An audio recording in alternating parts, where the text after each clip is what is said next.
talking about the drone strike that took out this terrible, terrible person, Soleimani.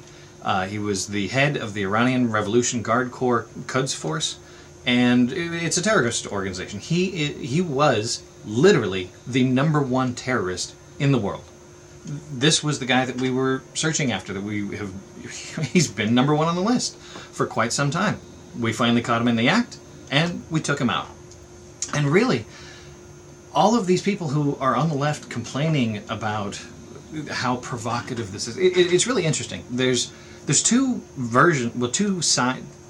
types of defenses of this Soleimani guy, both of which are completely bogus. And we're going to get to that later on the show. But the first one is that he wasn't that bad.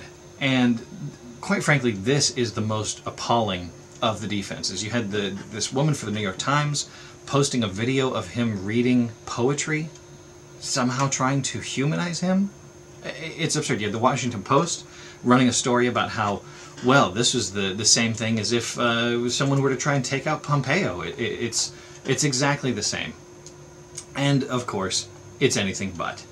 It's so different that I don't even think explaining... I mean, there's a phrase that Dennis Prager uses sometimes that you have to have gone to college to say something that's stupid.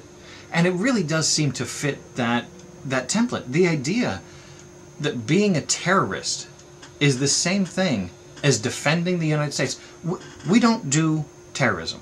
The purpose of terrorism is to target innocent people, to scare the people that you want to attack, but you can't really. Where have we done that? Anywhere. Ever. Tell me.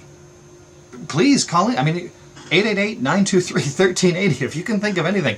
I love it when people call in and agree with me, but if you disagree with me, then absolutely call in and tell me about it. This is an absurd comparison between the two. One is the greatest force for good and peace the world has ever known. The other is literally a terrorist. How on earth could those possibly be? You switch them out one for the other. It's really the same thing. And you've got all these people who are talking about how terrible it was that we would take him out and how he was just defending his country, which is stupid. He wasn't. He was attacking others. This is Emma Vigeland, I don't know how to pronounce her name, but she's the one this with the Young Turks, and she puts out this thing saying, imagine the Iranian government assassinated Mike Pompeo with a drone at the direction of the president and called it self-defense. That's exactly what the U.S. did by killing Soleimani, an act of war. The only difference is Iran's self-defense claims would be more legitimate. Seriously? This is the problem with erasing the distinction between good and evil. This is what happens when you have multiculturalism run amok. Multiculturalism, I understand the idea, the basic idea is that, just because people are different or look different doesn't mean that they have any less value or anything. That's a reasonable thing, but the way it gets implemented, the way the left takes it and twists it into something absurd, like we must support everyone and not judge different types of cultures and everything, but just because they're different. Yeah, what about cultures that support cannibalism? There's still some out there. Luckily, it's not as common today as it used to be. We used to have human sacrifice. Does that mean that cultures that supported that, well, they just have a different understanding of morals? That's moral relativism run amok.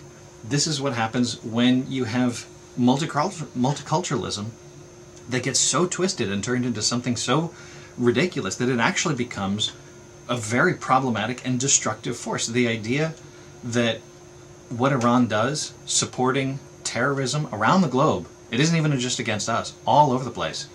The idea that that's just the equivalent to what the U.S. does? How much does Iran support charity? How much does Iran do when there's a natural disaster somewhere? When there was the tsunami in the Philippines decades ago, was it Iran that sent aircraft carriers out there, which are basically floating cities with hospitals and room for people to stay and everything you need to take care of an organization? Was Iran doing that? Absolutely not. When there was any kind of disaster anywhere, is Iran sending aid to anyone? No. All they want to do is, well, basically kill Jews. And then anybody who supports the Jews, that's also who they have such an animosity for. I mean, if Iran had the ability to send nuclear bombs out with impunity, Israel would be gone tomorrow. The day after, then they'd start on the U.S.